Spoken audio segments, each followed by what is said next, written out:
Okay, there are many origin stories for this clan of Jats. So here are some of them. They may have emigrated to North India from Multan, or they may have immigrated from Tibet, or they may have Persian origins, hence their name has no Sanskrit or Hindi meaning. One of them became famous since August this year with his exploits in the Middle East. Which clan? Someone has written some cricket funda, so you're in the good ballpark of the answer. People are just taking random last names of cricketers. Afridi, Uyghurs, okay, Jadeja, bounce, close. Dhawan. I think I'll try to go with a more left field choice as in Varun Chakravarti. Chakravarti, no, it's not Chakravarti. Yeah, so just Middle East. So I will go with a cricketer IPL who hails from Haryana. So I went with Tewatia. Perfect answer. Well worked out, Satish. Good for you. So this is Sumit, Tewatia yes. from Haryana. So these are the Jats from Haryana, the Tewatia. So Rahul Tewatia is the Indian cricketer who plays for Haryana in the Ranji Trophy and is presently playing for the Rajasthan Royals. I'd like to share something here about Jats. It's actually a very ancient term. Mhm. And the Arabs, especially in the Prophet's time, used to call all Indians Jats. That was their word for Indian. Oh, I And see. yeah, and there is apparently, I read somewhere that there is a thing that the Prophet had a dream where he met Moses. And then somebody asked him, what did he look like, Moses? So he said he looked like a Jat. Okay. That is one thing. The other thing is, after Muhammad bin Qasim conquered Sindh, Yes. so Sindh became part of the Arabic Empire, which stretched from there till Syria. Yes. Now, and the northern Syria, they were fighting with the Byzantines. The Arabs were fighting with the Byzantines. And the line of control, was pretty steady for a long time. So what happened is that area got de-peopled. The villagers all ran away because Yes. of the continuous warfare. You had lions which were endemic to that region who then spread across. Then later the border moved further north and the caliph wanted people to settle there, do agriculture, pay taxes. And he wasn't getting any people because nobody wanted to handle those lions. So they came up with the Indian counterparts, the Arabs who knew India came up with a solution and they sent some 4,000 water buffaloes I see. and a few thousand Jats Okay. walked from Sindh To manage the lions. Huh? to northern Syria and those buffaloes then fought off the lions because if you have full grown water buffaloes, the lions run away. Okay. So, and the Jats settled there. I see. Interesting. So today you have, and there is a whole theory that says that the gypsies actually originated from, so it's clear that the gypsies are from India, right? They have a genetic marker plus the Okay. language, there's linguistic plus genetic evidence. They have a marker, they belong to this haplogroup H and they have a genetic marker on the Y. It's called the M138 or whatever, which is called the Indian marker. So for 40% of Indian males have it, including my entire family. I see. So they say that these Jats actually then were taken into Byzantium because they would be slave raiding across the border all the time. And the gypsies we know have started out from Byzantium in the 10th century. So that is Interesting. Interesting. yeah, and the Thank you. buffaloes are still there. That was a nice little dissertation on the origin of the Jats. Or the spread of Jats. Spread of the Jats. The story. I'll just tell you origin since you mentioned. Lovely Marker, information. which is there, is Yes. this mutation is supposed to have occurred in India 30,000 years ago. So it's like really Indian. Really good. Marker. Oh, wow. Wow. Thank That you, is Archana. great information. That's the kind of stuff that we all enjoy listening to in India Wants to Know quiz. And maybe audience, anyone else, participants would like to try something? No, I mean, Yes. actually, I can't talk what Archana said, but like similarly, how she said Middle Eastern knew Indians as Jats was probably the first Indians they interacted. I think Indian word for foreigner was Yawana, Yes. which is basically from Ionian this thing. So obviously the foreigner comes. I thought that was an interesting connection. Fun fact to add. Nice. Thank you. We found the interesting fact that there are two rivers in the world which are named after the name or the Gotra Tewatia. One is Tapti River in India and the other is Teviot in England. Both of them are named after the Tewatia Gotra. Okay. This was interesting because I tried to dig up a little more information about that. And the Tapti, yeah, I could understand maybe there is a connection there. But the Teviot River in Scotland, named after Tewatia, is a little bit of a stretch, I thought. Sure. And I read it in this one of those wiki pages called jartland.com or something like that. Yes. And I couldn't find any other reference to this river originating from the Tewatia name. So it could be an, Sai, shall we call it an alternative fact for today and carry on? Yes, dubious fact. Yes, absolutely. So this is an alternative fact. For those of you who want to dig deeper about the river Teviot, you can go ahead. This is a fun question coming up. Take a look at this cartoon. A lot of you must have seen it and passed it around on social media. So you fill the blanks there below with a funny Hindi phrase, or you can tell what was Modi ji's message to the people of India. Modi hai to mumkin hai, says Nidish. Do hathi Salil bara haath. Yeah. My favorite is from Salil Bijur, who says, "Mere pyare hathiyon, hathi hamare sathi." That would be a major comment on Indian obesity. I just said 56 inch का छाती जो बोलते रहते हैं because of two heads. 50. We are all onto Hathi dimensions now. So Hathi and Hathi. 56 inch Hathi hai. Okay. So what I feel this answer is do gaj ki duri. Gaj means elephant, Yes. and it also is gaj is measurement unit. So do Yes. gaj ki duri means 6 foot distance between couple of persons. So like that, I'm feeling that might be the answer. Absolutely right. Well done, Hirak. That is the Thank you. answer that we're looking for. It was do gaj ki duri, and it was obviously a pun on the word gaj. Archana, would you like to say something about this, or do you have anything? Well, do gaj is typically used for, when people were buried, they were buried 6 feet deep. So you say, Okay. "Do gaj zameen ke niche." Which Achha. is Okay. you being Actually, buried. the word itself is not related. The unit of measurement of length, with gaj, which is extremely variable. It could vary anything from 18 to 52.5 inches those days. It's of Persian origin. Okay. And one of the early descriptions of it is in Abul Fazl's Aini Akbari. Akbar incidentally instituted one version of the gaj as a distance. It was known as the Ilahi Gaj. As you know, he started the Dini Ilahi. It was made as standard, and it was the basis of all land measurements. And but because it was so variable, even when the East India Company came, they finally arbitrarily created one measurement called 33 inches is one gaj. And they use that to measure, because if you know what the standard length of a gaj is, you will be able to calculate what a bigha is. And a bigha of zameen Varies across India still. them because of revenue. No, because I know that Raja Todarmal had got a physical measure made, which was Yes. like a foldable thing where you would unfold it with bamboo. I Yes. think, and that used So to it be was a one gun. of the early standardized things. But Any the fun bigha facts still from- varies across the country. It every does. It people have varies to a lot. understand what a bigha is. Could vary from 500 square yards to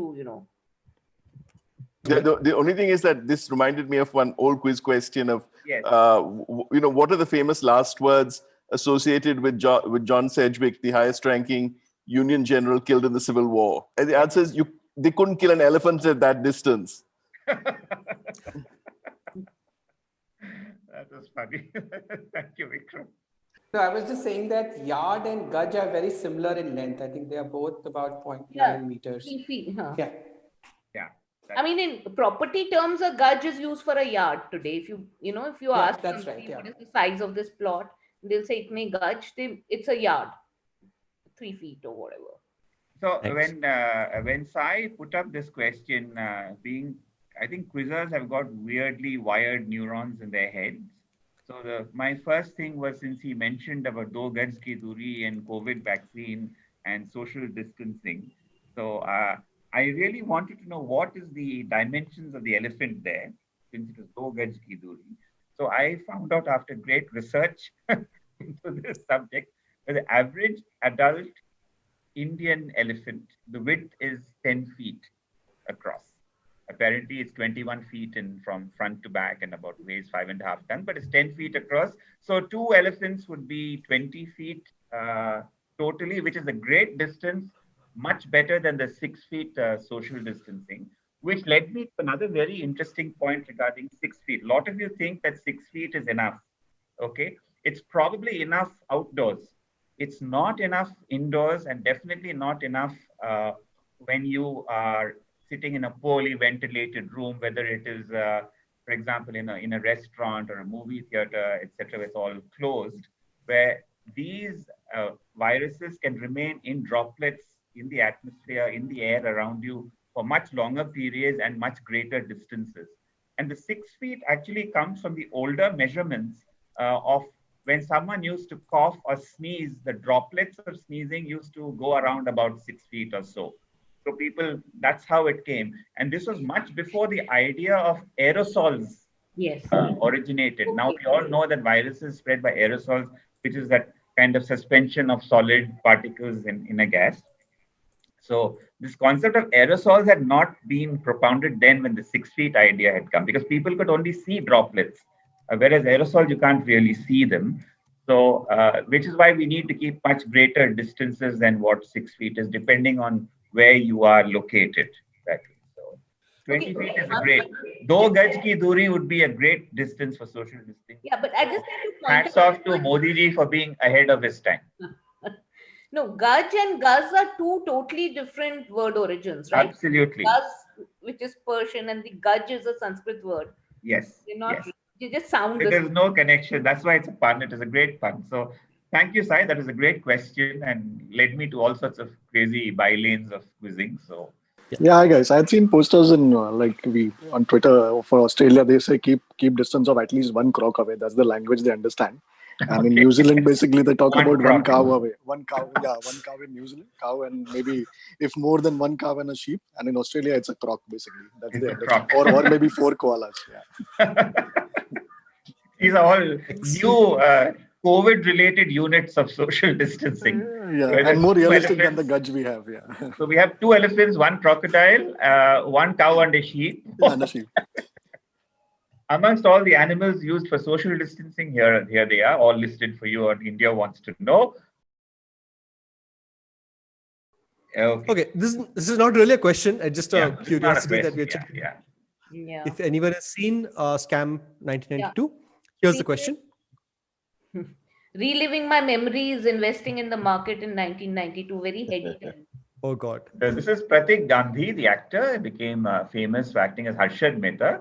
But this wasn't the first time he played a real person. He'd acted in a record-breaking biopic earlier on stage. So who is the real-life person being played on stage? Take a look at the pictures. One picture is particularly revealing. Somebody said Chandrakant Bakshi, which is an interesting guess because Pratik Gandhi actually became famous for portraying Chandrakant Bakshi in a series of plays. That's an excellent guess. I missed the pounds actually, but my guess would be Gandhi, I think. Gandhi is the correct answer. Absolutely right. Sai, could you discuss this answer with us, please? Yes. So Pratik Gandhi became famous for portraying Chandrakant Bakshi and Mahatma Gandhi in a series of long-running plays. And this was an interesting play called Mohan's Masala. Essentially, it was the story of Mohandas Karamchand Gandhi before he became the Mahatma. So it portrayed his life before he became Mahatma. So which is why his appearance looks very different.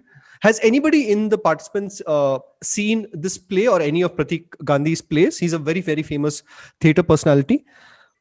Or if any opinions on Scam 1992. Sorry, Archana, you were telling us about how you were reliving your memories from 90s. Yeah, because I just started investing in the market in 1990, 91. Okay. And I remember in the beginning of 91, the index was 1300. And by April 92, it was 4,200. Wow. Basically, it kind of tripled. So, I still remember you didn't have anything online. The share prices would come in the morning in Economic Times, and the newspaper wala would throw the newspaper on the balcony at 6 in the morning, and I'm not an early riser, but I'd be there waiting on the balcony, waiting for that newspaper to check out the share prices to make the deals for the day. It was intoxicating, that period. I remember that very well. I mean, Harshad Mehta really changed things in multiple ways. I mean, one sort of related area, I was working in advertising at that time in Lintas. And and in fact, the unit I was working for had been told to pitch for this obscure financial company. We didn't know anything about it. And then we met this guy called Harshad. And one of my colleagues, was more senior to me, went to meet him.